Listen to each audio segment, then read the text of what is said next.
أفلا يتدبرون القرآن أعوذ بالله من الشيطان الرجيم بسم الله الرحمن الرحيم وأقيموا الصلاة وآتوا الزكاة وما تقدموا لأنفسكم من خير تجدوه عند الله إن الله بما تعملون بصير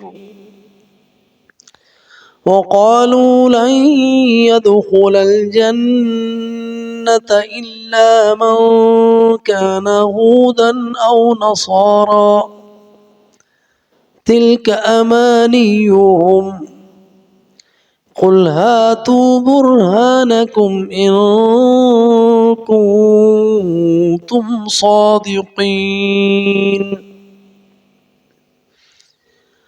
بلى من أسلم وجهه لله وهو محسن فله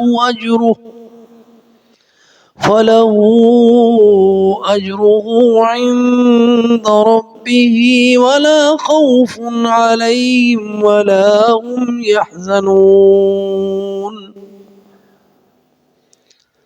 وقالت اليهود ليست النصارى على شيء وقالت النصارى ليست اليهود على شيء وهم يتلون الكتاب كذلك قال الذين لا يعلمون مثل قولهم فالله يحكم بينهم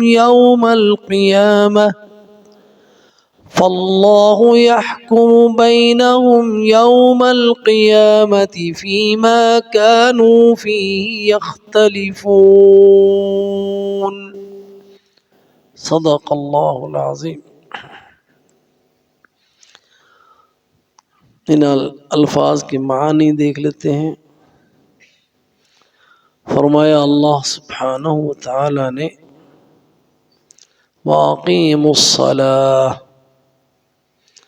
وَأَقِيمُوا الصَّلَاةَ اور نماز قائم کرو، وَآتُوا الزَّكَاةَ اور زکوٰۃ ادا کرو، وَمَا تُقَدِّمُوا لِأَنفُسِكُمْ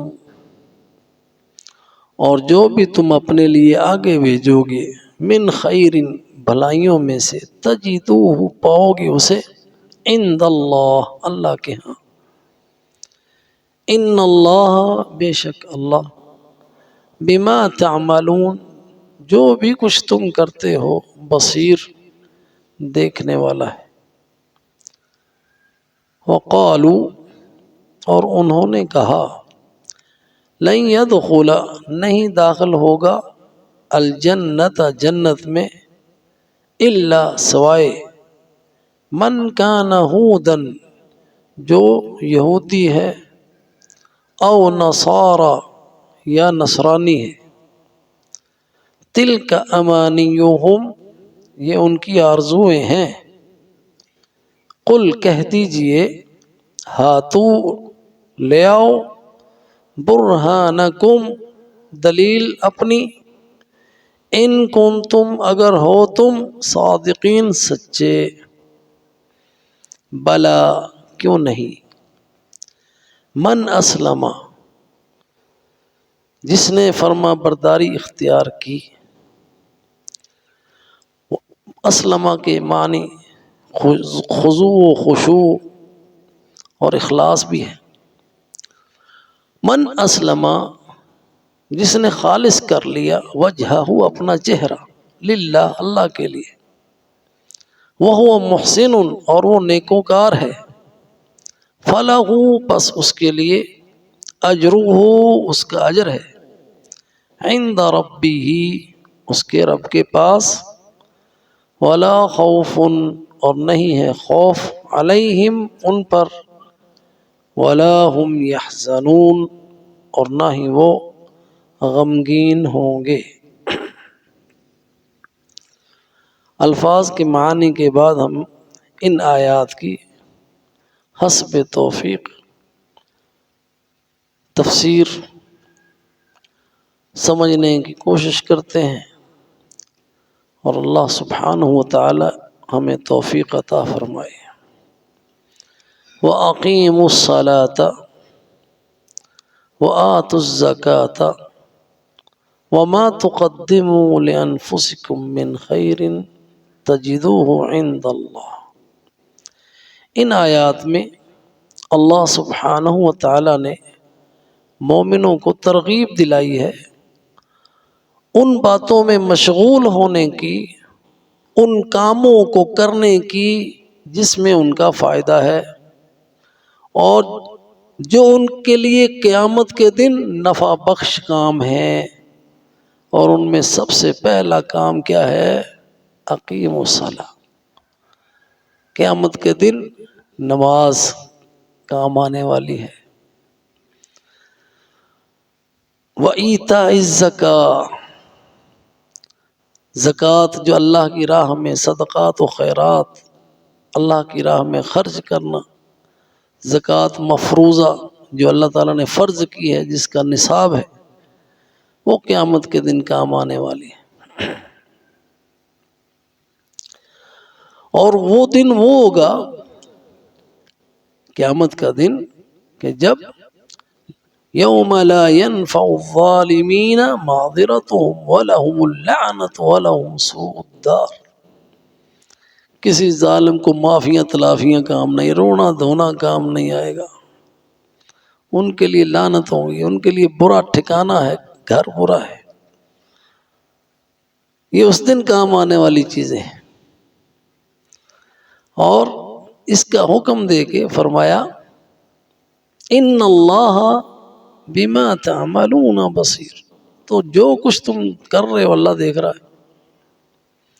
یعنی اللہ تمہارے کسی عمل سے غافل نہیں ہے، نہ تو وہ غافل ہے، نہ ہی تمہارا کوئی عمل ضائع ہوگا، چاہے وہ خیر کا ہے چاہے وہ شر کا ہے، کہ اس نے ہر عمل کی جزا دینی ہے۔ من یعمل مثقال ذرۃ خیرا یرہ ومن یعمل مثقال ذرۃ شرا یرہ۔ تو ان اللہ بصیر، ان اللہ بما تعملون بصیر۔ تو یہ مومنوں کو مخاطب کر کے کہی گئی تاکہ وہ زیادہ سے زیادہ نیکیوں کی طرف آئیں، چاہے وہ چھپ کر کریں یا اعلانیہ کریں، کیونکہ اللہ سبحانہ و تعالیٰ سے تو کوئی چیز چھپی نہیں ہے نا، تو اللہ ہر نیکی کا بدلہ دینے والا ہے۔ تو یہ اللہ سبحانہ و تعالیٰ کا اس میں وعدہ بھی ہے کہ تم جیسا کہ فرمایا وَمَا تُقَدِّمُوا لِأَنفُسِكُم مِّنْ خَيْرٍ تَجِدُوهُ عِندَ اللَّهِ، جو بھی تم بھلائی آگے بھیجو گے اللہ کے ہاں اسے پاؤ گے۔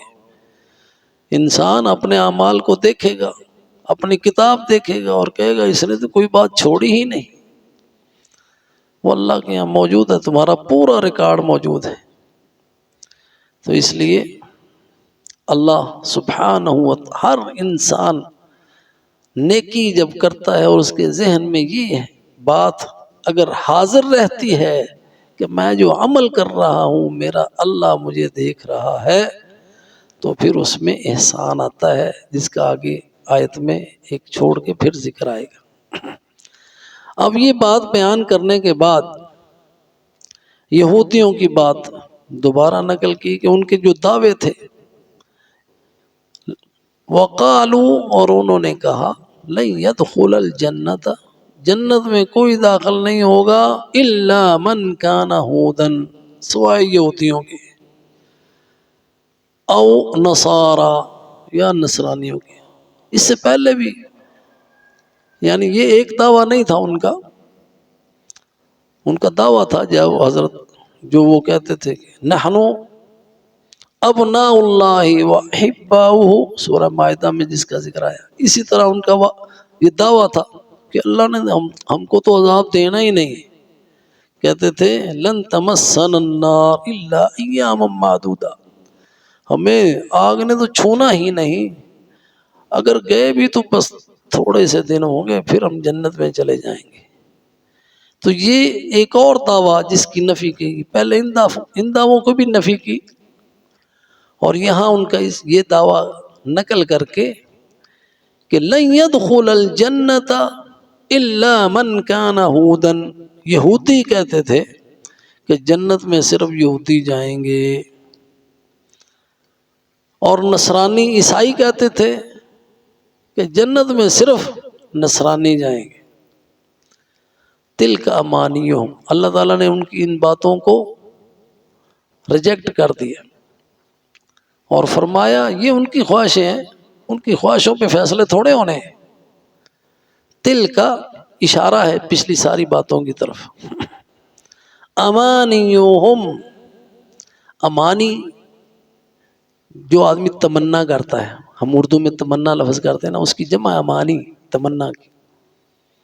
آرزویں، خواہشیں، اپنا بنایا ہوا خیال، جیسا کہ اللہ نے ان سے پوچھ کر فیصلے کرنے.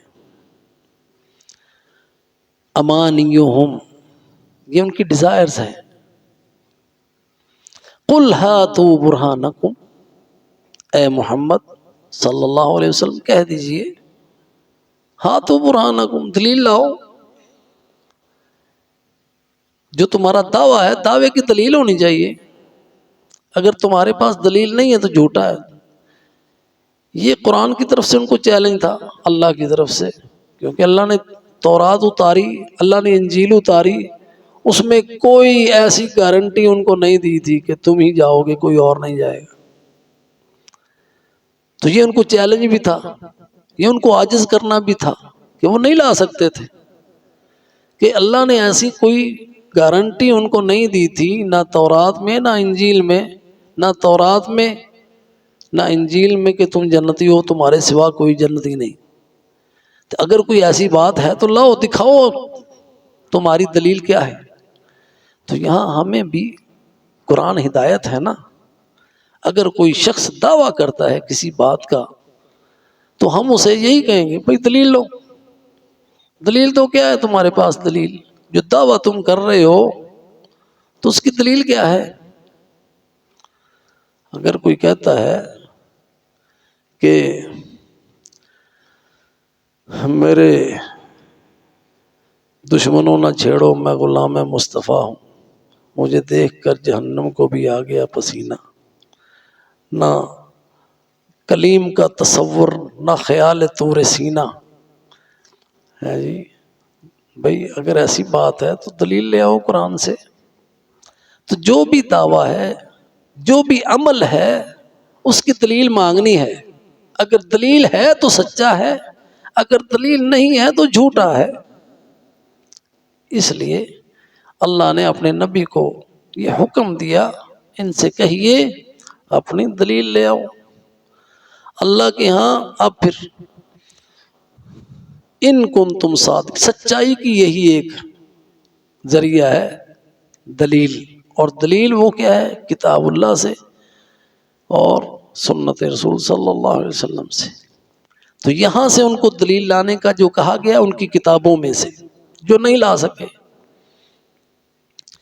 اس کے بعد بلا، اب ان کی امانی کی تردید ہے. بلا آپ کو پہلے بتا چکے ہم کہ جو پچھلی بات گزرتی ہے نا اس کی تردید ہوتی ہے، جو آگے بات آنے والی ہے اس کی تصدیق ہوتی ہے. بلا کیوں نہیں، ہاں، یہ سارے ترجمہ کیے جاتے ہیں بلا کے. پھر ساتھ فرمایا اصل بات کیا ہے؟ من اسلم وجہہ للہ وہو محسن. یہ قانون ہے اللہ کا سب کے لیے ایک. وہاں پہ آپ کے سٹکر نہیں دیکھے جائیں گے کس جماعت کا ہے. عام بات ہے، من اسلم، جو اسلام لے آیا، من اسلم، اور دین اللہ کے ہاں اسلام ہے شروع سے لے کر آخر تک۔ اور اسلام کا معنی فرما برداری ہے، خضوع یعنی تابع فرمان ہو جانا، اور اسلم کا معنی اخلصہ بھی ہے، خالص اللہ کے لیے ہو جانا، خالص اللہ کی فرما برداری، شرک نہیں کرنا اس میں۔ من اخلص وجہہ للہ، جس نے اپنا چہرہ اللہ کے لیے خالص کر لیا، شرک نہ کیا اللہ کے ساتھ۔ پہلی شرط ہے جنت میں داخلے کی، اخلاص۔ من اخلص للہ، من اخلص، من اسلم وجہہ للہ، یعنی جس نے اپنا چہرہ خالص کر لیا۔ چہرے کا ذکر کیا گیا ہے نا، چہرہ انسان کے جسم کا عزت والا حصہ ہے، کرامت والا، شرف والا، اس لیے سجدے میں ہم اپنی عاجزی و انکساری کا اظہار اس طرح کرتے ہیں کہ اپنا چہرہ زمین پر رکھ کے اللہ کی کبریائی کا بیان کرتے ہیں۔ اللہ اکبر، سبحان ربی الاعلی، میرا رب اونچا ہے، میں نیچا ہوں۔ یہ نہیں کہ میں نہیں میرا مرشد اونچا، ہاں جی میں آپ دا پروین آندی نا، میں نہیں میرا مرشد اونچا، ساڈا اللہ اونچا، اسی نیویں ساڈا رب اونچا۔ اس سجدے چ پے کے رکوع چ کہہ کے اسی کہنے سبحان ربی الاعلی، پاک ہے میرا رب، بلند ہے میرا رب، اونچا ہے میرا رب، باقی سارے نیویں نے۔ جی شرک نہیں کرنا۔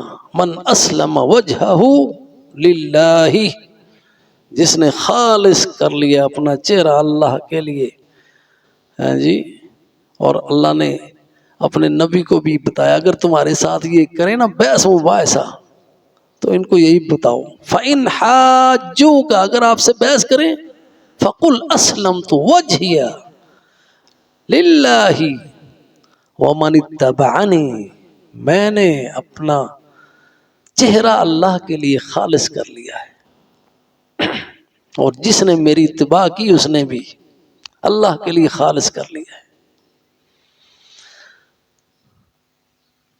دوسری شرط کیا ہے؟ توحید، یہ اس میں توحید آ گئی، جیسا کہ سورۃ کہف میں اس آیت کو یعنی اللہ تعالیٰ نے ایک اور رنگ کے ساتھ بیان کیا، فَمَنْ كَانَ يَرْجُو لِقَاءَ اللَّهِ فَلْيَعْمَلْ عَمَلًا صَالِحًا وَلَا يُشْرِكْ بِعِبَادَةِ رَبِّهِ أَحَدًا، جو اللہ کی رضا چاہتا ہے، فمن کان یرجو لقاء اللہ، اس سے ملاقات چاہتا ہے، اس سے انعامات چاہتا ہے، فلیعمل عملا صالحا، اس کو چاہیے کہ وہ نیک عمل کرے، اور ولا یشرک، اس کو چاہیے کہ شرک نہ کرے، اپنے رب کی عبادت میں کسی کو شریک نہ ٹھہرائے۔ تو اسی کو ایک اور انداز میں اس آیت میں بیان کیا گیا ہے، فرمایا بلا من اسلم وجہہ للہ، یہ توحید ہے، وہو محسن، اور وہ محسن ہے، یہ عمل صالح ہے، احسان یعنی عمل صالح اخلاص کے ساتھ اللہ کے لیے، جس میں شرک نہیں اور جس میں اتباع سنت ہے۔ عمل صالح اسی وقت ہوتا ہے جو سنت کے مطابق ہے، محسن وہ ہے جو سنت کے مطابق عمل کر رہا ہے، وہو محسن، اور وہ سنت کے مطابق عمل کر رہا ہے، اس کے لیے جنت ہے۔ اور من اسلم وجہ للہ وہو محسن فلہ اجرہ عند ربہ، اس کے لیے اس کے رب کے پاس اجر ہے، فلہ اجرہ عند ربہ۔ تو یہاں پہ اللہ سبحانہ و تعالیٰ نے فرمایا کہ اس کے رب کے پاس اس کا اجر ہے۔ اگر یہ دونوں شرطیں نہیں ہیں تو اس کے رب کے پاس اس کا کوئی اجر نہیں ہے۔ جیسا کہ اللہ سبحانہ وتعالیٰ کا فرمان ہے مثل الذین کفروا اعمالهم کسراب بقیعة يحسبه الظمآن ماء حتى اذا جاءه لم يجده شيئا. جو کافر ہیں نا ان کے اعمال سراب کی طرح ہیں، جیسے پیاسا سمجھتا ہے کہ یہ پانی ہے، جب وہاں پہنچتا ہے تو وہاں کچھ بھی نہیں ہوتا ہے. یہ مثال دے کے سمجھائی ان لوگوں کی جن کے اعمال خالص اللہ کے لیے نہیں ہیں اور جن میں اتباع سنت نہیں ہے، بدعات پر مشتمل ہیں، اور اللہ سبحانہ وتعالی ان کے اعمال کو ہباء منصورہ بنا دے گا، جیسا کہ اللہ نے بتایا ہے وَقَدِمْنَا إِلَى مَا عَمِلُوا مِنْ عَمَلٍ فَجَعَلْنَاهُ هَبَاءً مَنْصُورًا. فَجَعَلْنَاهَا وہاں پہ یہ ضمیر یہ ہے وَقَدِمْنَا إِلَى مَا عَمِلُوا مِنْ عَمَلٍ فَجَعَلْنَاهُ هَبَاءً مَنْصُورًا. سورہ فرقان کی آیت ہے جی، کہ آئیں گے عمل کر کے لیکن اس کا وزن نہیں ہوگا. وزن کیوں نہیں ہوگا؟ جب شرک کی ملاوٹ ہو گئی تو پھر کوئی وزن نہیں. جب اس میں بدعت کی ملاوٹ ہو گئی، سنت پہ کے مطابق اور سنت موزج کے مطابق نہیں ہے، تو اس عمل کا کوئی وزن نہیں ہے. یہ ہے معنی من اسلم وجہہ للہ وہو محسن. شرک سے پاک ہے، سنت کے مطابق ہے تو اجر ہے. فلہ اجرہ عند ربہ، اس کے لیے پھر اللہ تعالیٰ کا وعدہ ہے ولا خوف علیہم، ان کے لیے کوئی خوف نہیں، آخرت میں ان کے لیے کوئی ڈر نہیں. ولا ہم یحزنون، اور دنیا میں جو وہ کر کے اس پہ وہ غمگین نہیں ہوں گے کہ ان سے کوئی چیز رہ گئی ہے. اللہ تعالیٰ سے دعا ہے اللہ ہمیں ان لوگوں میں کرے جو خالص اللہ کی عبادت کرنے والے ہیں اور اس کے رسول کی اتباع کرنے والے ہیں، جس کے لیے اللہ نے یہ وعدہ کیا ہے فَلَهُ أَجْرُهُ عِنْدَ رَبِّهِ، کہ ایسے شخص کا ہی اجر اس کے رب کے پاس ہے. وآخر دعوانا ان الحمد للہ رب العالمین.